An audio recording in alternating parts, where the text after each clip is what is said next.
पंडित दीनदयाल उपाध्याय कि जैसे हम लोगों ने SECC डाटा के तहत पहली बार ये व्यवस्था की, देश के अंदर आयुष्मान भारत योजना लागू की। प्रदेश ने अंत्योदय परिवारों को मुख्यमंत्री जन आरोग्य योजना के अंतर्गत 5 लाख रुपए तक की स्वास्थ्य बीमा का कवर प्रतिवर्ष दिया और उसके अंतर्गत न केवल सरकारी हॉस्पिटल्स में बल्कि इम्पैनल्ड हॉस्पिटल में भी उन्हें फ्री में उपचार की सुविधा और 5 लाख रुपए प्रतिवर्ष तक की सुविधा उपलब्ध कराने की कार्रवाई की। इस योजना से राज्य कर्मचारियों को भी इस योजना के दायरे में लाना चाहिए, जिससे उसे भटकना न पड़े और ऐन वक्त पर फिर पैसे के अभाव में कहीं ऐसा न हो कि उसके सामने जो समस्याएं आती हैं वह न आए। और इस देश से इस योजना को हम लोगों ने पिछले कार्यकाल के अंतिम उसमें ही इसके लिए विभाग से कहा गया था कि इस प्रकार की एक कार्य योजना तैयार करें कि अंत्योदय परिवार वालों को हमने राज्य मुख्यमंत्री जन आरोग्य योजना के अंतर्गत लिया है। SECC की डाटा के अंतर्गत जो लोग परिवार थे उन परिवारों को प्रधानमंत्री जन आरोग्य योजना के अंतर्गत आच्छादित किया है। BOC बोर्ड से जुड़े हुए जितने भी श्रमिक थे उन्हें हमने BOC बोर्ड के माध्यम से उन्हें जोड़ने का कार्य किया। उसके माध्यम से हम 5 लाख रुपए की स्वास्थ्य बीमा का कवर हमें देते हैं। लेकिन राज्य के कर्मचारियों को, जो हमारे 22 लाख राज्य के कार्मिक हैं और सेवानिवृत्त पेंशनर्स हैं जो कार्मिक हैं, इन सब के लिए हम लोगों को एक ऐसी स्कीम देनी चाहिए कि सरकारी हॉस्पिटल में वे किसी भी प्रकार की बीमारी हो वहां पर कैशलेस उपचार की सुविधा, असीमित सुविधा जो भी वहां पर हो सकती हो सरकारी हॉस्पिटल में उनको मिले। और इम्पैनल्ड हॉस्पिटल में स्टेट हेल्थ कार्ड के माध्यम से प्रतिवर्ष 5 लाख रुपए की स्वास्थ्य बीमा का कवर, और अगर उससे ज्यादा लगता है तो फिर उसके बारे में अलग से उसकी व्यवस्था करें, जिससे उस स्टेट हेल्थ कार्ड के माध्यम से उसे डाउनलोड करके कोई भी व्यक्ति कहीं भी जाएगा वहां पे जाकर के उस कर्मचारी को या पेंशनर्स को या उसके आश्रित को किसी भी प्रकार की चिकित्सा सुविधा के लिए तरसना न पड़े। आज एक कार्यक्रम का शुभारंभ उत्तर प्रदेश के अंदर हुआ है और उत्तर प्रदेश देश का पहला राज्य है जो इसको प्रारंभ कर रहा है। मैं इसलिए आपको बधाई देता हूं, अपनी शुभकामनाएं देता हूं। राज्य सरकार अपने कार्मिकों को एक कार्मिक नहीं मानता, एक परिवार का हिस्सा मानता है और राज्य सरकार उसी भाव के साथ उनके साथ कार्य भी करता है, व्यवहार भी करता है, एक संवाद भी बनाता है। और मैं देख रहा हूं कि इतनी बड़ी संख्या में, मैं तो पाठक जी से पूछा, मैंने कहा कि कोई सभा है क्या, इतनी बड़ी संख्या में आप लोग इकट्ठे हुए हैं। सरकार आपकी सुविधा दे रही है और जो सुविधा सरकार आपको दे रही है अपेक्षा आपसे भी रखती है कि कॉमन मैन को भी उसी प्रकार से परेशानी न हो जिस प्रकार से आपको परेशानी न हो, इसके लिए सरकार चिंता कर रही है। तो एक सामान्य नागरिक की चिंता भी आपको करनी है, यह भाव आपके मन में भी सदैव होना चाहिए। और आपकी ही परिश्रम का परिणाम है कि आज उत्तर प्रदेश तेजी के साथ देश की एक बड़ी अर्थव्यवस्था के रूप में उभर रहा है। अगर हमारा प्रदेश विकसित होगा, आर्थिक रूप से सुदृढ़ होगा, रोजगार के अवसर प्रदेश के अंदर ही सृजित होंगे, तो खुशहाली तो स्वाभाविक रूप से उत्तर प्रदेश के प्रत्येक निवासी के साथ साथ उसका लाभ प्रदेश के कर्मचारियों को भी मिलेगा। और राज्य सरकार ने हमेशा इस बात का ध्यान दिया। मुझे लगता है कि देश के कतिपय उन राज्यों में उत्तर प्रदेश राज्य है जिसने इस सदी की सबसे बड़ी महामारी के दौरान कर्मचारियों की किसी भी सुविधा में किसी भी प्रकार की कोई कटौती नहीं की। सबसे बड़ी आबादी हमारे पास थी, 25 करोड़ की आबादी हमारे पास थी। हर व्यक्ति चिंतित था उत्तर प्रदेश का क्या होगा। मुझे विश्वास था अपनी टीम पर, मुझे विश्वास था आप पर और मुझे विश्वास था उत्तर प्रदेश की जनता पर कि प्रधानमंत्री जी के नेतृत्व में हम कोरोना महामारी से लड़ रहे हैं। विजय हमारी होगी क्योंकि हम सच्चे दिल से लड़ाई लड़ते हैं और इस लड़ाई में हमें सफलता प्राप्त होगी।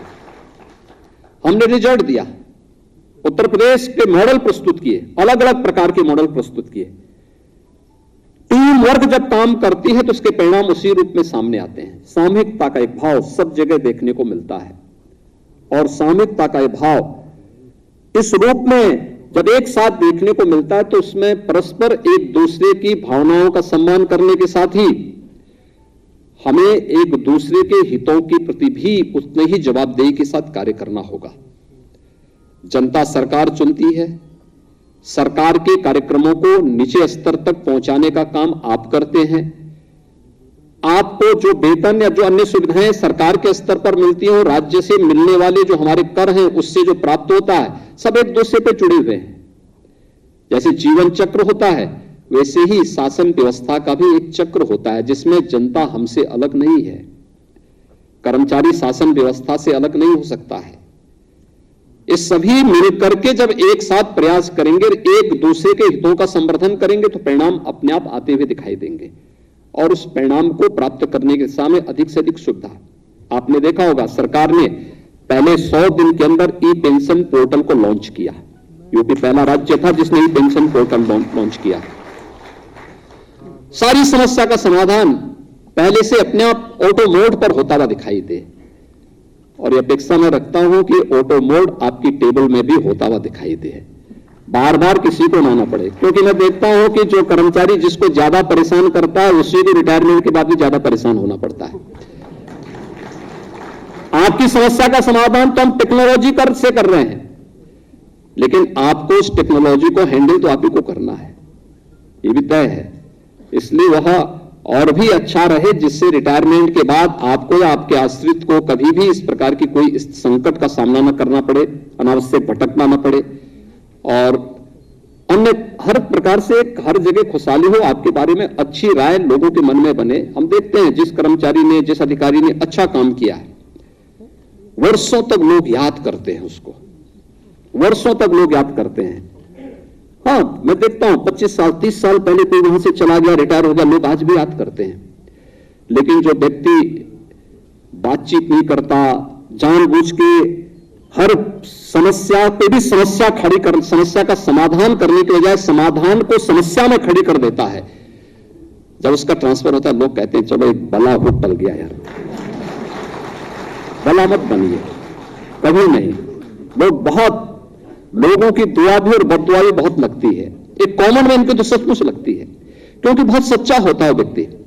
और मुझे लगता है कि हमें दुआ लेनी चाहिए, हर व्यक्ति की दुआ लेनी चाहिए, उसके लिए हमें बनना चाहिए। और मैं देख रहा था यहाँ पे, मैं अमित मोहन जी से कहूंगा और ब्रजेश से भी कहूंगा कि कम से कम कर्मचारी नेताओं को भी उनको कार्ड देना चाहिए था। यहाँ पे बुला करके उनको कार्ड बुलाते मंच पे देते तो उनको भी अच्छा लगता है और उनको भी लगता है कि शासन की कार्य पद्धति किस रूप में कार्य कर रही है, कैसे कार्य कर रही है। ये डिमांड नहीं की। देखिए, हमारे चुनाव हुए 10 मार्च को परिणाम आए थे, पता नहीं और लोगों को क्या विश्वास था क्या नहीं था, लेकिन मैं पहले से जानता था कि हमारी सरकार फिर से आ रही है। लोग अलग अलग प्रकार की चर्चा करते थे। हम कहते थे कि देखिए हम लोगों ने कार्य किया है, बुलेट ट्रेन की स्पीड से सरकार चली है, बुलेट ट्रेन की स्पीड से ही सरकार फिर वापस लेके आएंगे और पूरी मजबूती के साथ प्रदेश की जनता जनार्दन ने आदरणीय प्रधानमंत्री जी के मार्गदर्शन में, उनके नेतृत्व में फिर से सरकार बनाने में योगदान दिया। मैं देख रहा था, मैं पिछले कार्यकालों में देखता था कि हर महीने 2 महीने में किसी न किसी कर्मचारी संगठन का एक वादा था कि हम लोग मिलना चाहते हैं। मैं मिलता भी था। इस दौरान उन्हें भी कुछ संकोच हुआ होगा, नहीं आए और उन्होंने डिमांड भी नहीं की कि हमें कैशलेस सुविधा दी जाए। लेकिन यह सरकार का दायित्व है क्योंकि परिवार में कोई परिवार का अभिभावक किसी के साथ, परिवार के किसी सदस्य के साथ भेदभाव नहीं कर सकता। उसको तो एक भाव के साथ सबको देखना है और एक भाव के साथ देखने के साथ जो सुविधा हो सके, चाहे वह कार्मिक वर्तमान में कार्य कर रहा हो या सेवानिवृत्त हो गया हो। अगर सेवानिवृत्त भी तो हुआ इसी प्रदेश में अपना योगदान दे रहा है। रिटायरमेंट की बात हो सकता है सरकारी सेवा में नहीं, लेकिन अपने अनुभव का लाभ समाज को किसी न किसी रूप में तो दे रहा है। तो उन सब में किसी को भी परेशानी न हो, इस सरकार का दायित्व है। एक नागरिक के रूप में वो किसी न किसी रूप में इस व्यवस्था का हिस्सा बना हुआ है। ये हमारा दायित्व बनता है कि हम सब इस व्यवस्था के साथ जुड़े और मैं आप सबको इस बात के लिए आश्वस्त करता हूं, राज्य सरकार आपके हितों के लिए पूरी प्रतिबद्धता के साथ कार्य कर रही है। कहीं भी किसी भी प्रकार का कोई इस प्रकार की स्थिति में आपने देख लीजिए, इस सदी की सबसे बड़ी महामारी में भी बिना रुके, बिना डिगे, बिना झुके सरकार कार्य करती रही। हर जगह में देखता था कि हर राज्य से मांग होती थी कि आज 30% कर्मचारियों की इसमें कटौती हुई, फलानी जगह इतने इसमें कटौती हो रही है। तो मेरे सामने एक प्रस्ताव आया था, मैंने कहा सब कुछ करना, लेकिन कर्मचारियों की एक तो उनकी किसी भी व्यवस्था में कोई कटौती मत करना। दूसरा, वेतन और पेंशन समय पे देना है। ये हम क्या कर सकते हैं, इसकी व्यवस्था आप सुनिश्चित करिए। ये व्यवस्था करना सरकार का दायित्व बनता है। आपने देखा होगा, हमने सबको व्यवस्थित समय पे, लॉकडाउन रहा हो चाहे कोई व्यवस्था रही हो, बाद के समय में समस्या न हो, इसके लिए हम लोगों ने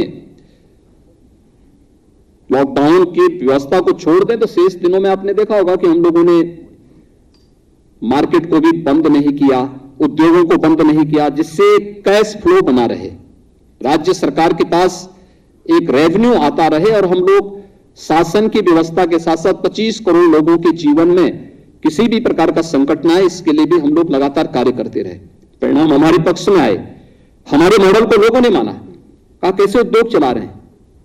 हमने कभी हम लोगों ने वहां पे कोविड केयर सेंटर बनाए हैं, कोविड हेल्प डेस्क बनाए हैं। कार्यालयों में कर्मचारियों ने आकर के कोविड के दौरान आकर के अपनी ड्यूटी निभाई।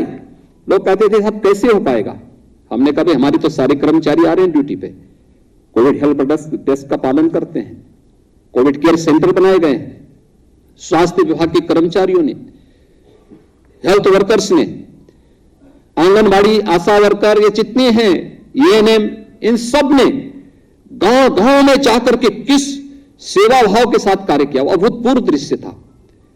और उस चुनौती को फेस करने के बाद अब हम लोग एक अच्छी दिशा में आगे बढ़ रहे हैं।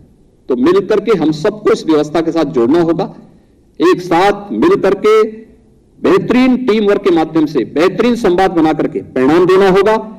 और जब भी हम इस व्यवस्था को करेंगे, प्रदेश खुशहाली के साथ आगे बढ़ते हुए देश की सबसे बड़ी अर्थव्यवस्था बनने की ओर अग्रसर होगा। और आज जो राज्य कर्मचारी कैशलेस चिकित्सा योजना है, देखिए कहने के लिए तो इसमें 22 लाख वर्तमान के हमारे कर्मचारी और पेंशनर्स आ रहे हैं, लेकिन उनके आश्रितों को मानेंगे तो 75 लाख से अधिक की संख्या बैठती है। 75 लाख लोग सीधे सीधे इस हेल्थ कार्ड के माध्यम से लाभान्वित होंगे।